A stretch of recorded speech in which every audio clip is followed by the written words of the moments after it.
Hi everyone, I hope you're well. So in today's video, I'm going to be giving you an update on my menopause situation and where I'm at with the menopause. So if you've been following me for a little while, you will already know that I've been going through the menopause for, I'd say, about 4 years, 4 to 5 years. So I would say, I'm just trying to remember the dates now, but I would say I'm about 2 to 3 years post-menopausal at the moment.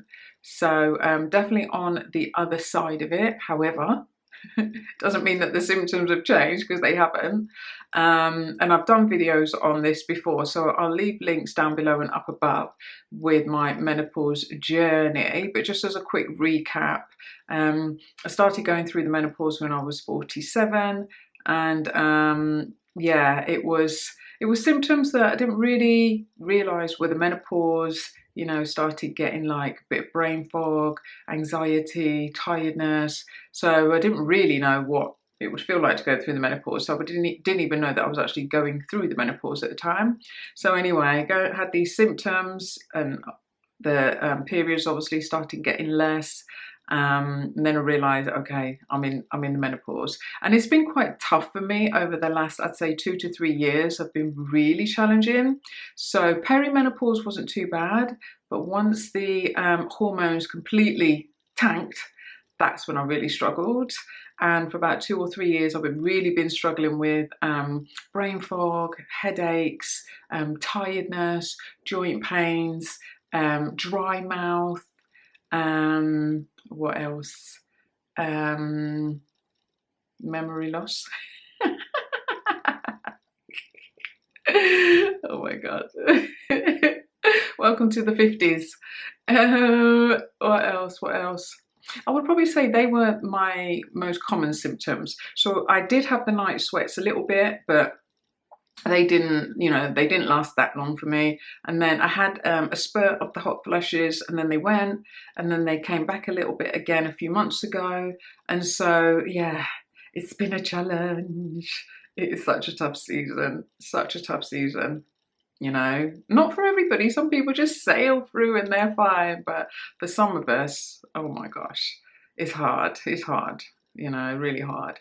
So I wanted to get you up to speed with where I am at the moment with my journey, because I have fought going on HRT for a few years, because I really felt like there was something else going on in my body that wasn't just because of the menopause. I've always felt that. So I kind of fought going on HRT, but I did go on it a couple of years ago, but not for very long. I stopped it. And then I decided, okay, I'm going to try it again, but this time I tried the bioidentical one. And this turned out to be an absolute nightmare for me, because the compound that was made up for me just did not work for my body at all. Even though the dosage was low, my body just didn't like it at all, and I actually felt worse on that. So it's not to say that bioidentical isn't good, because it is. I know a lot of people that are on it, and it is good. You just have to figure out the right dosage, that's all. It's the same as the normal HRT. You've got to find the right dosage for it to work, you know, optimally for you. And this didn't work for me at all. And it was a mix of estrogen, progesterone, and testosterone. And maybe there was just too much of it in one dosage, because I heard that you should really have progesterone in the evening as well, and not in the daytime. Yeah, so it didn't work for me. But if I was going to go back on anything, then I would probably try that again at some point. So yeah, so that didn't work for me. But then I decided to, okay, I'm going to try the normal HRT again. And I tried that, and I was good. I actually stuck it out for 3 months, even though I wanted to quit halfway through, because I still didn't feel great. But people are like, no, you got to keep going. It takes about 3 months to kick in. So I was like, oh, okay. Because we'll never truly know, will we, if I don't carry on. So I carried on, but then I stopped again. My poor body is so upside down, doesn't know what in the world is going on. So anyway, because I've always had it in my head that there's something else wrong here, you know, and the menopause is just compounding that original problem. And it's taken so much investigation, it's taken so much work, and I still haven't got fully found the answer, but I have seen a glimmer of hope and a glimmer of improvement. So I might have touched on it in my other videos about the fact that I had a nervous breakdown about 20 years ago, and I've always felt like my adrenals are not functioning properly. They never fully recovered from that because I had a lot of anxiety. And I think for 20 years, I've never been able to deal with that whole anxiety issue and the adrenal issue. So anyway, I have tried different adrenal things, but nothing has fully worked. And then I ended up speaking to a doctor in New York who was fabulous, that recommended a few things for me. And the more I studied about the adrenals, the more I saw that your potassium and your sodium levels can tell you a lot about the state of your adrenals.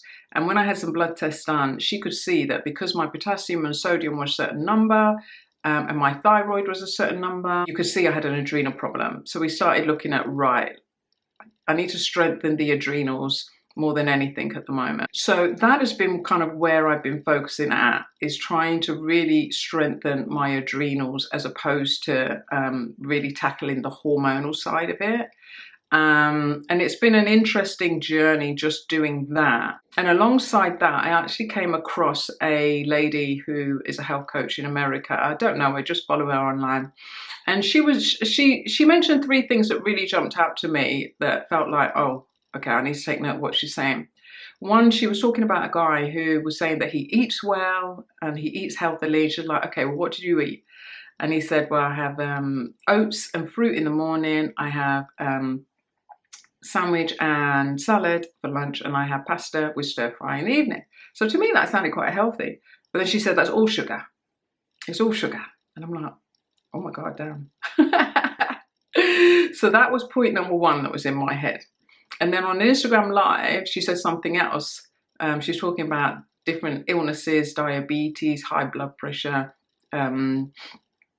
cancer, all types of different, real difficult illnesses. And then she started talking about menopause and perimenopause, postmenopause. And she said, I guarantee you that your problem is nothing to do with menopause. And I was like, what? She said, I'm 53 years old. I've never had a hot flush, never had a symptom, nothing. She said, your problem is nothing to do with menopause. Now, she wasn't talking to me specifically because she was just doing an Instagram Live.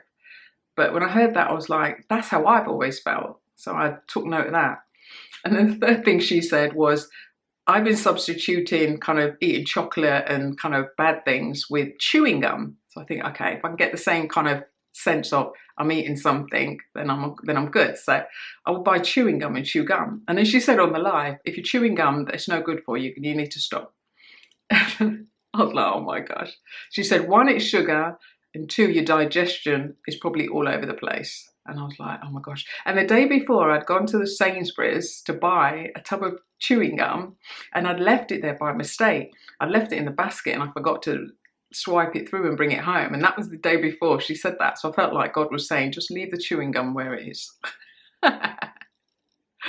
So anyway, listening to her just made me think, right, there's something up here, especially when she said about sugar. So I decided to cut out sugar. And what happened was, for breakfast, I would have oats one morning, and then the next morning I'd have a smoothie. But my smoothie was very top heavy with fruit. So it would be like blueberries, orange, lemon, 2 bananas. It was really top heavy with fruit. And then in the evening, I would have like a mango or grapes or whatever. So I was overloading on sugar, even good sugar. I was overloading on it. And eventually, my body just started to reject it, because a couple of times I experienced getting a rash on my arms and on my chest, and I couldn't figure out. I have never had a problem with any food that I've eaten before, really, in my life. Certainly not to like come out in a rash or anything. So anyway, I had some fruit left. I decided to cut out sugar, but I had some fruit left. You know what you like. You're kind of like, okay, I don't want to waste it. I'm going to finish it. So I thought just have 1 piece a day though. So just 1 apple or just 1, one pair, whatever. So I did that and I was fine with a couple of fruits. But once I got to bananas, that was what was bringing me out in a rash. So my body was rejecting bananas because I was overloading it too much with having 2 bananas in a smoothie. So anyway, so decided to cut out sugar, and within the first couple of weeks, the headaches went, the brain fog went, the vision came back, and I was like, oh my days, oh my days. It's not the low estrogen, progesterone, testosterone, it's sugar causing the problem for me anyway. So that was a real wake-up call, because I thought I was eating well, and I do eat well, but even so, you know, still everything in moderation. And on top of that, a friend of mine recommended this spray that she'd been taking by this German brand. It was created by this German doctor back in like the 1800s, I think it is.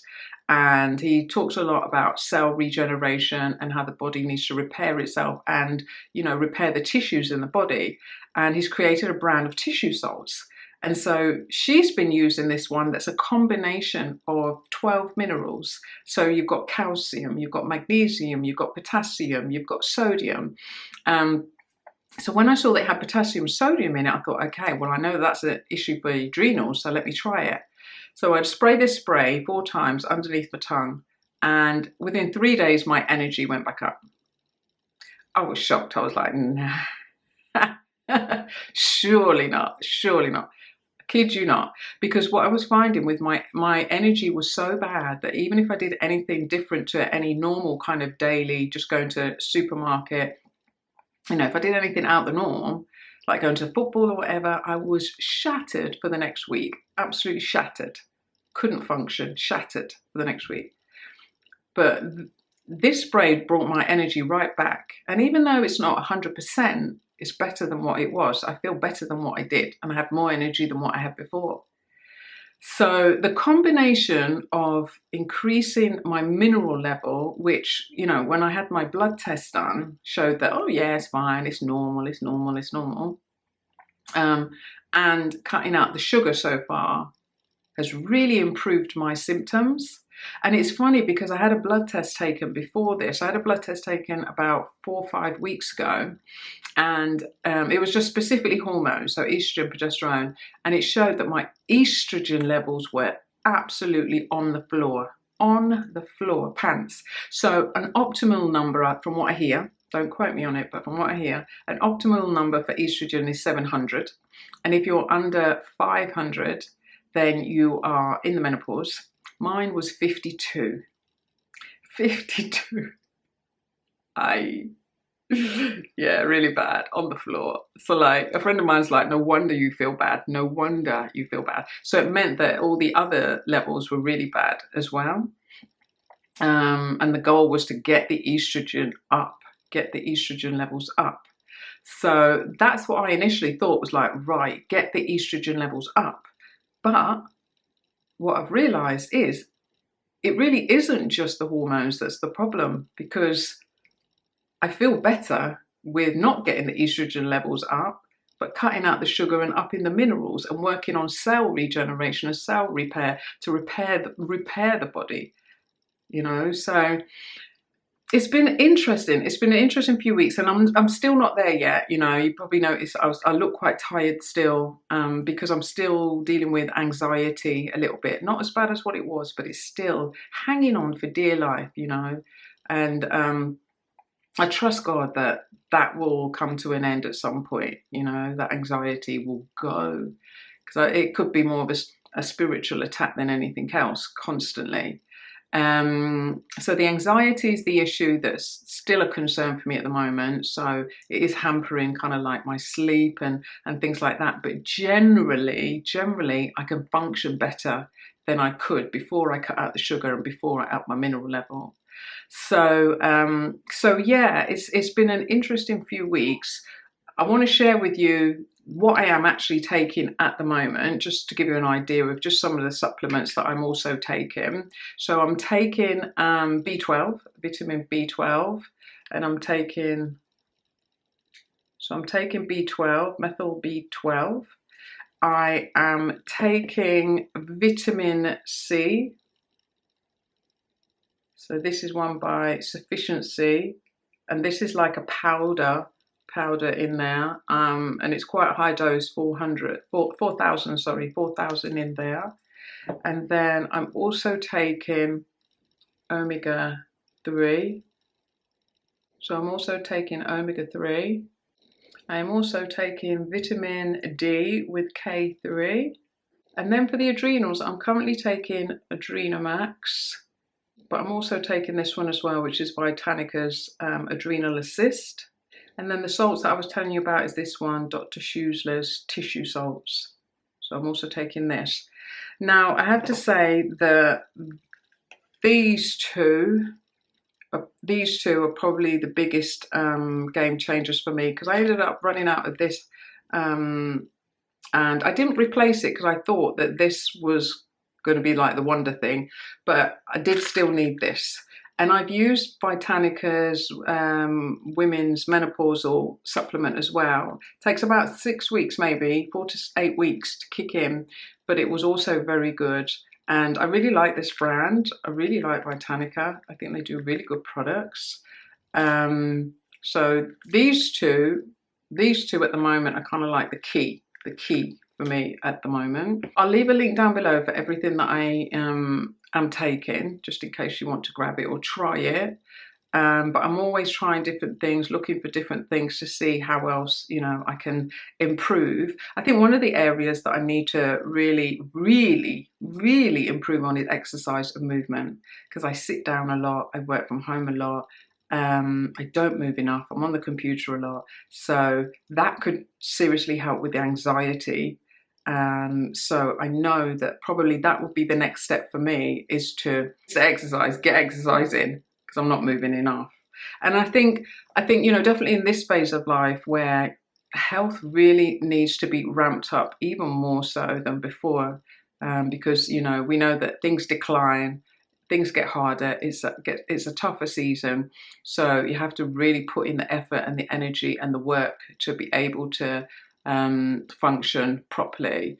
And as somebody who, you know, I talk a lot about building the dream, and, you know, I want to build these women's homes, and I want to do lots more empowerment for women. I want to do conferences again, organize, you know, events. I love doing that, film screenings, so much I want to do. But when it comes to, you know, moving forward in life and going after your goals and your dreams, if you haven't got your health, then you don't have anything really, you know, you really don't. So you can't build a dream and move forward in life without feeling well. And I think that's been the most frustrating thing for me during this season. Is I remember the time when I used to be going to Oprah and going to TD Jakes and interviewing all these famous people and traveling here, doing this and doing that. And now, with not being able to function as well as I used to, it's been so hard, because this is just not who I am.